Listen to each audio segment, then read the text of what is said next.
अब यहाँ पर हम लोग किसकी बात कर रहे हैं? We are talking about the causes. तो जल्दी जल्दी हम लोग इसकी कॉजेज देख लेते हैं।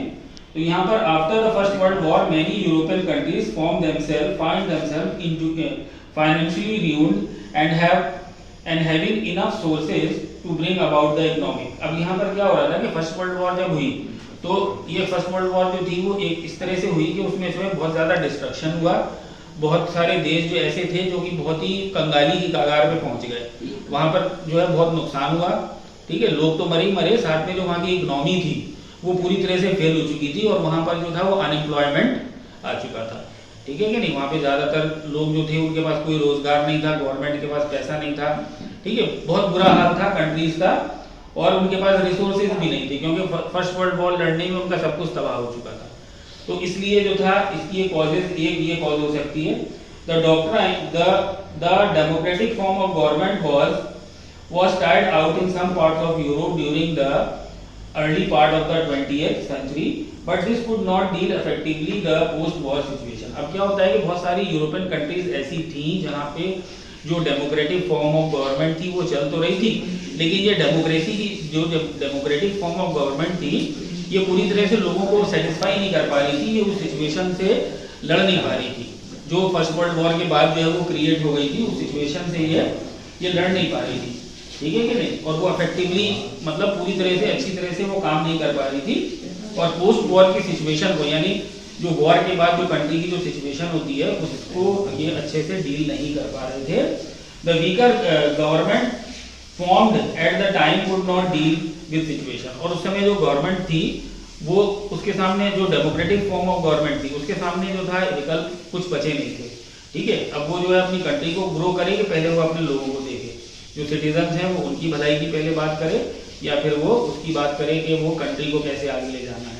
तो उनके सामने एक बड़ी कठिन समस्या आ गई थी डेमोक्रेटिक फॉर्म ऑफ गवर्नमेंट की और वो ठीक से काम कर नहीं पा रहे थे।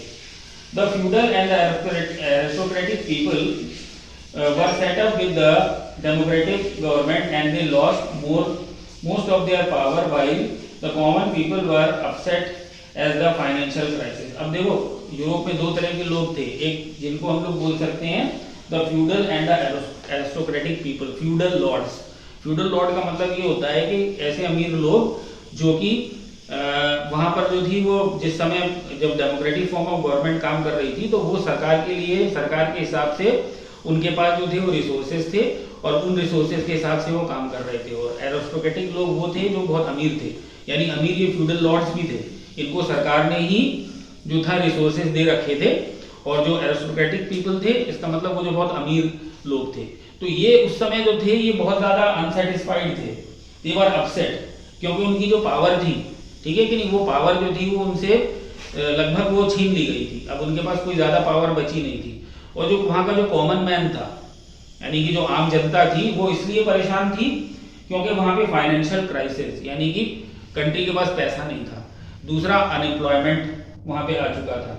ठीक है, और ये प्रॉब्लम जो थी वो इतनी आसानी से सॉल्व होने वाली नहीं थी, क्योंकि अगर कोई भी देश जो है वो कंगाल हो जाता है, उसके पास पैसा नहीं होता है गवर्नमेंट को चलाने के लिए, अपने कर्मचारियों को वेतन देने के लिए, तनख्वाह देने के लिए, साथ में जो एम्प्लॉयमेंट है वो नहीं दे पाता है अगर वो, तो नेचुरली जो थी ये दोनों क्लास यानी कि जो अमीर लोग थे वो भी और जो अपर मिडिल क्लास या उससे ऊपर के लोग थे वो भी परेशान थे, और जो नीचे जो गरीब लोग थे जनता भी परेशान थी, और जो वहाँ के व्यापारी थे अमीर लोग थे ये भी परेशान थे। और जो डेमोक्रेटिक गवर्नमेंट थी वो ठीक तरह से काम यूरोप में कर नहीं पा रही थी। ठीक है, the peace treaty signed at the end of the first world war had left many countries dissatisfied। अब यहाँ पर एक चीज और समझने वाली बात यह है कि जब फर्स्ट वर्ल्ड वॉर खत्म हुई थी तो बहुत सारी कंट्रीज थी जिसमें जर्मनी और इटली भी शामिल हैं, इनके ऊपर बहुत सारी ट्रीटीज यानी समझौते जो थे वो उनके ऊपर लाद दिए गए थे, यानी उनको साइन करने पड़े थे बहुत सारे समझौते। उसके हिसाब से क्या करना था, उनको बहुत सारा पैसा जो था वो दूसरी कंट्रीज को लौटाना था। उनके बहुत सारे एरियाज जो थे जिसमें मिनरल्स पाया जाता था, जैसे कोयला है, कोल है, पेट्रोलियम है, ये इलाके जो थे वो दूसरी कंट्रीज को दे दिए गए थे और वो वहाँ से उसका फायदा जो था उन्हें हो रहा था। और साथ में इनके ऊपर बहुत सारे एक तरीके से बंदिशें भी लगा दी गई थी, यानी कि उनके ऊपर रोक लगा दी गई थी कि वो इतने नंबर ऑफ सैनिक रख सकते हैं वो नेवी नहीं बना सकते हैं, वो इतने एयरक्राफ्ट रखेंगे। तो इस तरह से बहुत सारे जो नियम उनके ऊपर लाद दिए गए थे और साथ में उन्होंने जो ट्रीटी साइन की थी इसके लिए उनको काफ़ी सारा पैसा जो था वो दूसरी कंट्रीज को देना पड़ रहा था। ठीक है, Germany had been forced to sign the humiliating treaty of Versailles. और यहाँ पे जर्मनी जो था उसको एक ट्रीटी साइन करने को कहा गया था। वो क्या कहलाती है वो ट्रीटी? वो कहलाती है the treaty of Versailles, which had left him weak.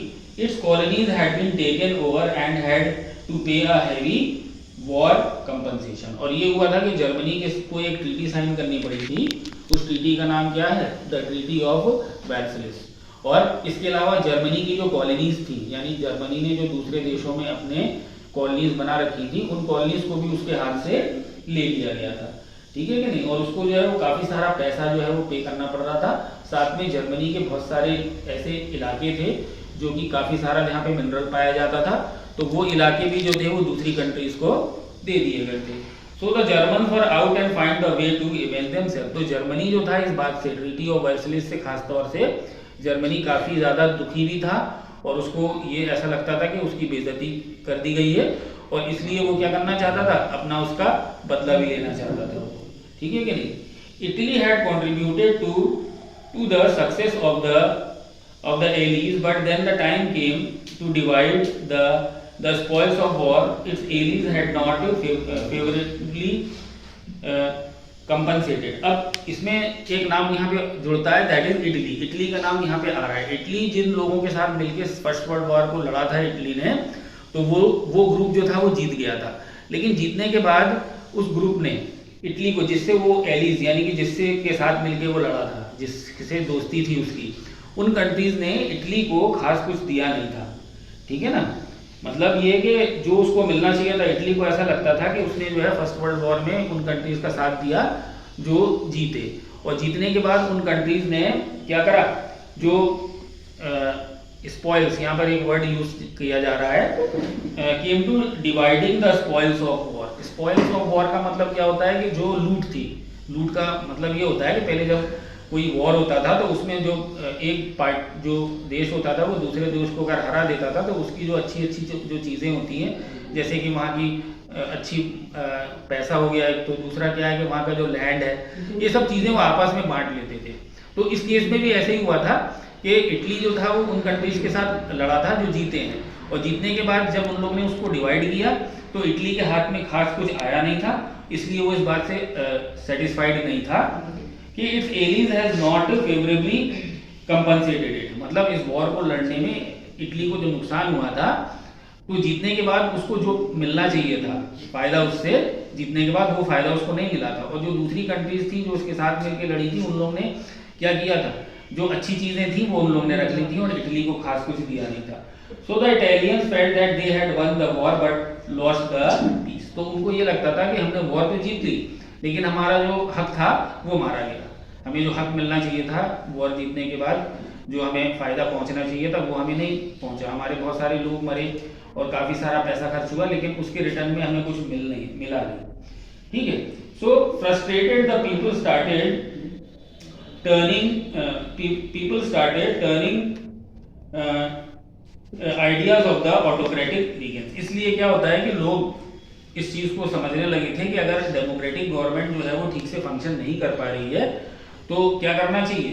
तो अगर ऐसा कोई इंसान हो या ऐसी कोई गवर्नमेंट हो जो हमको इन सब चीज़ों से छुटकारा दिला दे, अनएम्प्लॉयमेंट से दिला सकती है, जो हमारी इंसल्ट हुई है उसका बदला ले सकती है, या जो हमारा हक मारा गया है वो हमको हक दिला दे, तो लोगों के मन में ये बात आ रही थी। It was the time that the clever people got the common people to believe that if they were given dictatorial power they would solve the problem quickly. अब इन्हीं लोगों के बीच में, इन्हीं कंट्रीज में कुछ ऐसे भी लोग थे जो इस सिचुएशन का फायदा उठाना चाह रहे थे। वो लोगों को इस बात का विश्वास दिला रहे थे, यानी कि वो ये दिला रहे थे कि अगर इस कंट्री का हेड बना दिया जाए तो हम जो पब्लिक की जो डिमांड है उसको हम पूरी तरह से क्या कर देंगे, हम उसको पूरी तरह से उसको हम पूरा कर देंगे, और जो इंसल्ट हमारी हुई है या जो हमारा हक मारा गया ये सब हम अपनी कंट्री को वापस दिला देंगे। So they wanted to plan powerful government which could do the unrest. और वो बोल रहे थे कि हम ऐसी गवर्नमेंट को फॉर्म करके दिखाएंगे अगर हमको मौका दे दिया जाए, यानी हमको अगर यहाँ का डिक्टेटर बना दिया जाए, एक देश हमारे हाथ में दे दिया जाए, तो हम लोग जो है हम एक ऐसी सरकार बनाएंगे जो हमको जो बहुत स्ट्रांग होगी और अपने देश का जो भी अपमान हुआ है या हमारे देश का जो भी नुकसान हुआ है उसकी हम भरपाई जो है वो कर देंगे, और लोगों की कंडीशन भी हम सुधार देंगे, जो अनएम्प्लॉयमेंट है उसको खत्म कर देंगे, और तमाम तरीके से हमारी कंट्री जो है वो प्रोग्रेस करेगी। लेकिन उसकी कीमत क्या होगी कि उनको उसकी बात माननी पड़ेगी, जो ये जिम्मेदारी ले रहा है इसको करने की, उसकी बात उनको माननी पड़ेगी। और ये एक इंसान का रूल जो है वहाँ पे चाह रहे थे कि वो खुद जो थे उस कंट्री के हेड बन जाए। इसका मतलब क्या है, यही जो है वो डिक्टेटरशिप है, ठीक है, जहाँ पर एक ही इंसान जो है वो रूल करता है और बाकी लोग उसकी बातों को सुनते हैं। वहाँ पर जो है पब्लिक के को उतने ही हक मिलते हैं या उनको उतने ही राइट्स मिलते हैं जितनी वो गवर्नमेंट वो व्यक्ति जो है वो देना चाहता है, ठीक है कि नहीं। This third dictatorship fascism and Nazism took hold in Russia, Italy and Germany. तो इस तरह से हम लोग देख रहे हैं कि 3 कंट्रीज थी जहां पर इस तरह की डिक्टेटरशिप की जो गवर्नमेंट है वो फॉर्म हुई। एक तो रशिया में, दूसरी जर्मनी में, और तीसरी जो है वो इटली में, ठीक है कि नहीं। वहां के लोगों ने अपना पूरे अधिकार या पूरी सत्ता जो है वो किसको दे दी, ठीक। अब हम लोग यहाँ पे बात कर लेते हैं, एक यहाँ पे हमने इससे पहले एक वर्ड यूज किया था फासिज्म, ठीक है कि नहीं। तो ये फासिज्म जो है वो होता क्या है, ठीक। फासिज्म की अगर हम लोग बात करते हैं तो फासिज्म जो है वो होता क्या है, उसके मीनिंग क्या होते हैं और वो किन प्रिंसिपल्स पे वो चलता है, ठीक है। फासिज्म, तो फासिज्म को हम लोग कैसे समझ सकते हैं कि the fascism comes from Italy, from the Italian word that means fascio, which means a bundle of sticks tied together। तो यहाँ पर एक ये जो फासिज्म है, ये फासिज्म वर्ड जो है एक इटालियन वर्ड से आता है जिसका ये प्रोनाउंसिएशन होता है फैसियो। फैसियो का क्या मतलब होता है, फैसियो वर्ड जो है इटालियन, इसका मतलब होता है का bundle of sticks Tide together, यानी बहुत सारी जो लकड़ियां हैं उनको एक साथ लेके अगर हम बंडल बना लेते हैं तो उनको तोड़ना जो है वो मुश्किल होगा। आपने वो कहानी तो सुनी होगी जिसमें कि एक इंसान जो है वो एक लकड़ी को तो तोड़ सकता है, 2 को तोड़ देगा वो, लेकिन अगर उसी को 10-12 लकड़ियों का एक बंडल बना के दे दिया जाए तो वो इकट्ठा करके तो वो उसको नहीं तोड़ पाएगा। तो फासिज्म का मतलब यही होता है कि to unite which symbolize discipline, unity and strength. तो उसने जो फासिस्ट गवर्नमेंट थी उनने ये बोला कि अगर हम लोग यूनाइटेड हो जाए, ठीक है, और क्या करें, डिसिप्लिन्ड हो जाए, यूनाइटेड हो जाए, और तो हमारी स्ट्रेंथ जो है वो बढ़ जाएगी। किससे बढ़ेगी, यूनिटी से और डिसिप्लिन से, ठीक है। ये 2 चीजें जो है वो, तो फासिज्म का यही मतलब होता है कि यूनिटी होनी चाहिए और डिसिप्लिन, ठीक। And in ancient times carrying the sticks by the Roman emperor was the symbol of dictatorial authority of the state and empire. और इसका मतलब ये भी होता है कि जो रोम में, ठीक है कि नहीं, रोमन्स में क्या चलता था, पहले जमाने में जो एम्परर होता था वो अपने साथ एक जो है वो स्टिक लेके चलता था, ठीक है कि नहीं, जिसको सेप्टर भी बोला जाता है, और हिंदी में अगर हम लोग बोलें तो राजदंड बोला जाता है, यानी एक स्टिक होती है जिसको वो उसकी अथॉरिटी की पावर होता है। और जैसे एक राजा जो होता है वो क्या होता है, उसको आप लोग डिक्टेटर भी मान सकते हो, क्योंकि वो अपनी हिसाब से ही जो है वो कंट्री को चलाता है, देश को चलाता है, लोगों का के साथ जो है वो व्यवहार करता है, देश को किस तरह से चलाना है। तो यहाँ पर फासिज्म का मतलब भी कुछ इसी तरह से तुम लोग समझ सकते हो कि फासिज्म का मतलब भी यही होता है कि a bundle of sticks Tide together, ठीक है कि नहीं, जो कि एक सिंबल ऑफ पावर है, और वो किससे आती है, यूनिटी से, स्ट्रेंथ आती है, ठीक है। तो ये इसके मीनिंग थे, और इसके जो प्रिंसिपल थे, यानी कि किन नीतियों पे ये चलने वाली थी। फासिज्म गवर्नमेंट अगर हम लोग फॉर्म करते हैं तो ये किन नीतियों के ऊपर आधार पे चलने वाली थी। So the fascism supported the principle of 1 party and 1 leader.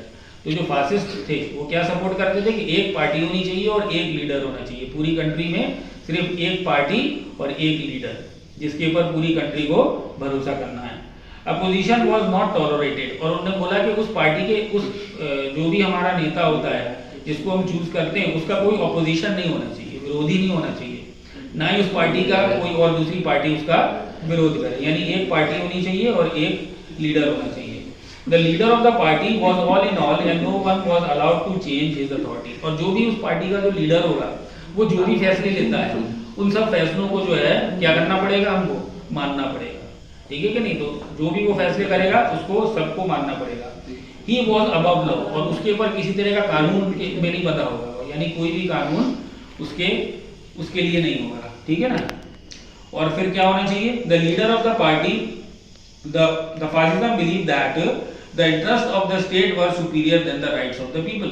एक बात और थी, उनका ये मानना था कि हमारे देश जो है वो हमारे लिए पहले, सबसे पहले नंबर पे क्या आना चाहिए, देश आना चाहिए, और देश के बाद जो है देश की जनता, यानी कि सबसे ज्यादा इंपॉर्टेंट हमारे लिए क्या होना चाहिए, हमारी कंट्री, और कंट्री के बाद जो है वो कंट्री में, ठीक है। So what they believe that the state was superior, यानी देश हमारा इंसानों से बढ़कर है, सिटीजन से बढ़कर जो है वो कंट्री है, ठीक। सो the individual exists solely for the society for which he forms a part, and the state authorities all the individual rights। उन्होंने ये बोला कि जो इंडिविजुअल है यानी जो सिटीजन्स हैं, वो सिटीजन जो है वो तभी तरक्की कर सकते हैं जब देश तरक्की करे। तो किसका तरक्की करना जरूरी है, देश का। जब देश तरक्की करेगा तो सिटीजन भी तरक्की करेंगे, ठीक है। तो सारा फोकस जो है वो किसकी तरक्की के ऊपर होना चाहिए, देश की तरक्की के ऊपर जो है वो सारा सिस्टम जो है वो काम करता है, ठीक है। So the fascist believed in enriching the power and Prestige of the state. और जो फासिस्ट थे वो इस बात में बिलीव करते थे कि हमें देश की जो क्या सम्मान जो है वो बढ़ाना है, ठीक है कि नहीं, देश के सम्मान को हमें बढ़ाना है। स्ट्रेस ग्रेटली ऑन नेशनलिज्म, और उनका पूरा जो है वो एक तरीके से जो दबाव था वो किसके ऊपर था, किसके ऊपर होता है, वो होता है नेशनलिज्म के ऊपर। It supported the imperialistic and aggressive policy so as to make the country strong and gain power. और वो क्या चाहते थे कि वो ऐसी पॉलिसीज बनाएं जो कि बहुत ज्यादा पावरफुल हो, और उसका सीधा सीधा मतलब क्या हो कि वो कंट्री की जो पावर है उसको, और प्रेस्टीज यानी कि उसकी जो इमेज है उसको बिल्डअप करने के लिए वो पार्टी जो है वो काम करे। और जो फासिस्ट जो लीडर हो, जिसको हम लोग डिक्टेटर भी कह सकते हैं, वो उस कंट्री की भलाई के लिए जो है वो काम करे, सबसे पहले वो उसी की भलाई के लिए काम करे, ठीक है कि नहीं। तो वो क्या कहलाएगा, इसको हम लोग कह सकते हैं this is known as fascism, इसको हम लोग बोलते हैं फासिज्म। अब इसी का जो दूसरा पार्ट है उसको हम लोग क्या बोलते हैं, that is known as Nazism. तो अगर फासिज्म जो है वो इटली में हो रहा था तो जर्मनी में क्या हो रहा था, जर्मनी में हो रहा था नाजिज्म, ठीक है। तो नाजिज्म को अगर हम लोग समझें उसकी मीनिंग क्या होती है नाजिज्म की, तो an ideology associated with the principles of practice of the Nazi party under Adolf Hitler. तो नाजिज्म का मतलब ये होता है कि जो भी एडोल्फ हिटलर के अंडर में एक पार्टी का फॉर्मेशन होगा, और वो पार्टी जो है वो कैसे काम करेगी, वो पार्टी उसी तरह से काम करेगी जैसे कि हिटलर चाहता है, जैसे कि एडोल्फ हिटलर जैसा चाहेगा। That aimed to unite all Germans and expand its territories. तो उनका उद्देश्य क्या होगा, एडोल्फ हिटलर को अगर हम लोग वहाँ के लोग अपना लीडर मान लेते हैं और उसको वहाँ का डिक्टेटर बना देते हैं, तो इस पार्टी का, नाजी पार्टी का जो मेन फोकस होगा वो क्या होगा कि वो जर्मनी को यूनाइट करेगी, यानी जितने भी जर्मन होंगे वो उनको एक साथ जोड़ना। दूसरा, कंट्री की जो टेरिटरीज हैं, यानी कि कंट्रीज की टेरिटरीज को बढ़ाना मतलब कि जर्मनी को और ज्यादा दूर दूर तक फैलाना, यानी दूसरी कंट्री को हरा के जर्मन के रूल के अंडर में लेके आना। And to make powerful then other nation, और जर्मनी को बाकी देश, दुनिया के सारे देशों से मजबूत बनाना, पावरफुल बनाना, ठीक है। तो ये सब कौन करेगा, अगर वहाँ के लोग जो हैं वो एडोल्फ हिटलर को अपना लीडर मानते हैं, उसको अपना डिक्टेटर बना देते हैं, तो वो जर्मनी को यूनाइट करेगा। वो क्या करेगा, जर्मनी को की टेरिटरीज को एक्सपेंड करेगा, और साथ में वो क्या करेगा, जर्मनी को दूसरी कंट्रीज से ज्यादा पावरफुल बनाएगा, ठीक है ना। और वो जो नाजी पार्टी है ये किन प्रिंसिपल्स पे काम करने वाली है, कैसे ये काम करेगी। तो नाजी पार्टी का जो सबसे पहला काम होगा, Nazism believe that the state was above all. तो नाजी इस बात को बिलीव करते हैं, यानी एडोल्फ हिटलर और जो इसकी आइडियोलॉजी को मानते हैं, वो इस बात पे बिलीव करते हैं कि देश जो है वो हमसे ऊपर होता है, और हम जो है वो देश से होते हैं, देश हमसे नहीं है बल्कि हम देश से हैं। The national interest demanded sacrifice from all class of people. तो अगर हमको अपने देश को महान बनाना है तो उस कंडीशन में हमको क्या करना पड़ेगा, हमको कुछ सेक्रीफाइस करने पड़ेंगे, हमको कुछ त्याग करने पड़ेंगे। और ये त्याग जो है वो सिर्फ एक ही इंसान को नहीं करना है, बाकी सोसाइटी के जितने भी लोग होते हैं इन सबको ये त्याग जो है वो करने पड़ेंगे। The Nazis wanted all power to be with the state ठीक है। और नाजी ये चाहते थे कि देश की जो पूरी ताकत है वो एक व्यक्ति के हाथ में होनी चाहिए, जो भी उनका लीडर हो उसको पूरे देश की ताकत जो है उसके हाथ में होनी चाहिए। और साथ में जो है वो क्या बोलता है, Hitler believe that the interest of the rights of the individuals were subordinating to the interest of the state. और हिटलर ये की आइडियोलॉजी ये थी कि हमको हमारी कंट्री को बढ़ाने के लिए अगर यहाँ की जनता के अधिकारों को खत्म करना पड़े तो इसमें कोई बुराई नहीं है, क्योंकि अगर देश मजबूत होता है तो लोग वैसे ही मजबूत हो जाएंगे।